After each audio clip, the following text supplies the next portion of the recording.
Hey friends, welcome to our Utsuk YouTube channel. This is our part 12 video tutorial on Java programming.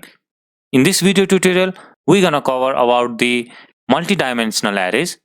So in previous video, we have discussed about the one-dimensional array in Java. In this video, we will be discussing about the multi-dimensional arrays.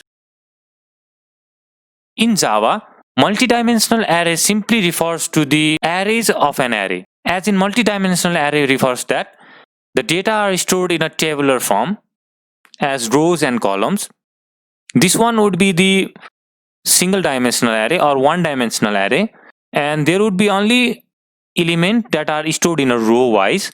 But in multi-dimensional array, we store the data or elements in a tabular form. If you have understood the one-dimensional array, then it would be easy for you to understand the multi-dimensional array concept. As if we convert this array into this form, then this is the simply single dimensional array, and here we consider this array as a row, and it's a row 0, 1, 2, 3, 4. So this one is considered as a row in a multi-dimensional array.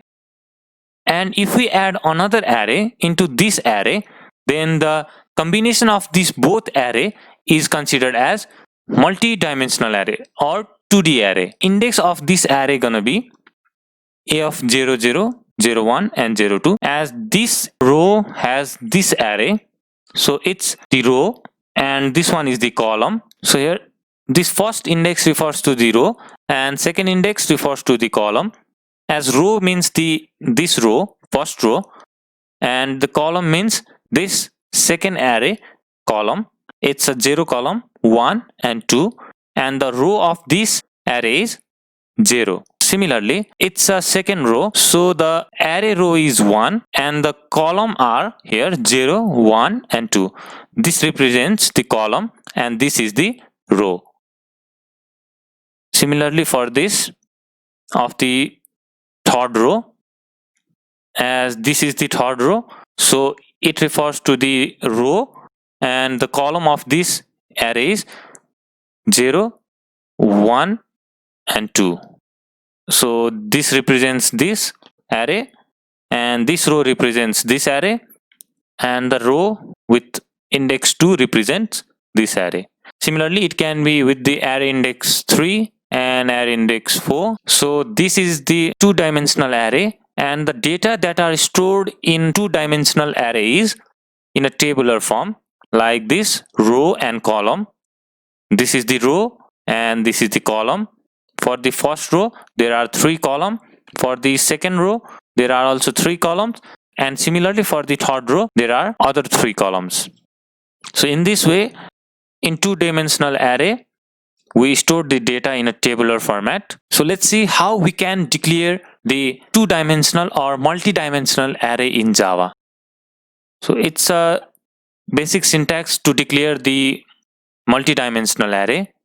Here this represents that it's a two-dimensional array, and if we add another big bracket here, it is considered as three-dimensional array. So in this lecture, we will only discuss about the two-dimensional array, and most commonly we use multi-dimensional array as a two-dimensional array. More the dimension of the array is increased, it becomes the complex one.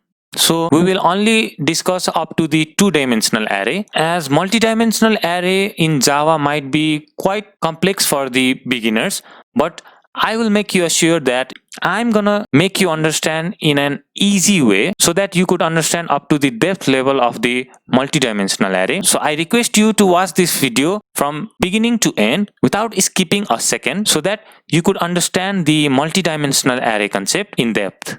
So this is the syntax for declaring the multi-dimensional array. It's a data type here and it's simply the array name. This means that it's a two-dimensional array, and new is a keyword that allocates the memory to the array, and this one is the size for the array. So simply, for example, int is a data type and it's a array name, and this one is the size. So this means that it can hold up to the 200 elements in an array. So this is the initialization part. So in order to initialize the array, this one is the array name, and here we're gonna give the row and the column that we want, and we're gonna assign the value. As example, as in the first, at 0th row with the 0th column, we will store 1, as in this we have seen before. In 0th row with the 0th column, here is 1. At 0th row with the column 1, its value 2, and at the same 0th row with the column 2, we have 3. So in order to assign the value into the two-dimensional array, we can assign like this, and similarly for the first row, second row, third row, we can continue as per our need. So using this, we can initialize the array, but there is also a direct method in order to initialize the array. As if we want to initialize these all values at once, then we can direct initialize it as this. It's a syntax here for direct declaration: data type, array name. As in this, we're gonna assign the values like in first row, for the second row and the third row, like this. This includes 1, 2, 3 in a first row with the column of 0, 1, 2, and it's a second row with the column 0, 1 and 2 again, and it's a third row with the column 0, 1 and 2 again. So in order to declare the array directly, we can even use this syntax. So after the declaration part, in order to access the values of an array, we will see this part in a practically. So let's move to the NetBeans IDE. So let's open our NetBeans IDE. Let's create one project. Next, I'm gonna give a name as practice underscore 11. Let's remove out this comment. So let's rename out this to the array. So let's make one integer type array, arr equals to. So I'm gonna directly assign the value as this, and let's create one value as 1, 2, 3, comma 4, 5, 6, comma 7, 8, 9.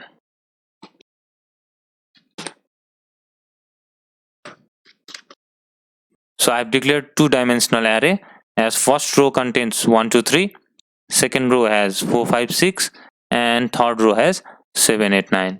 So if we want to access this value manually, like accessing the value of 2D array, we can simply print this array as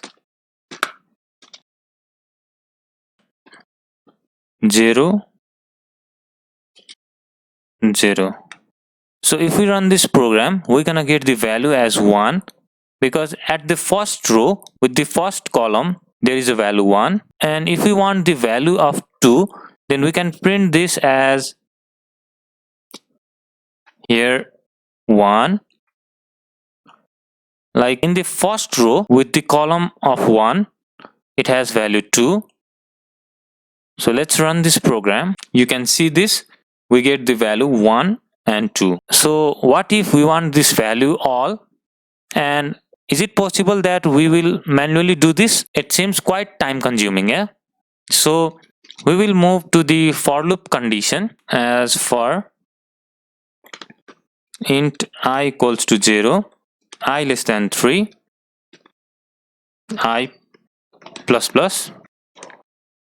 Here, as I have given the value 3, because here is a 3 row, 1, 2 and 3 row. So inside the for loop, we have to run another for loop as well for the column int j equals to 0, j less than 3, j plus plus. So this loop is for the column value, as we have the equal value of column as well. In the first row there are 3 column, in the second there is also 3 column, and in the third row there are also 3 columns. So if we print the value here as arr I and j, So I represents the row value, that is 3, first row, second row and third row, and J represents the column. In the first row there are 3 columns, in the second row there are also 3 columns, and in the last row there are also 3 columns. In this array there are equal number of rows and columns, and in this situation it's gonna work fine. So let's run this program. As I'm getting all the values of this array, let's print in the matrix form so that you could understand.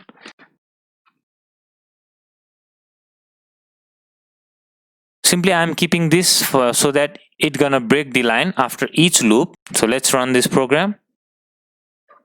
Now it's giving the value as in a matrix form 1 2 3 4 5 6 7 8 9. So let's make this program more like a matrix form. Now it's a perfect.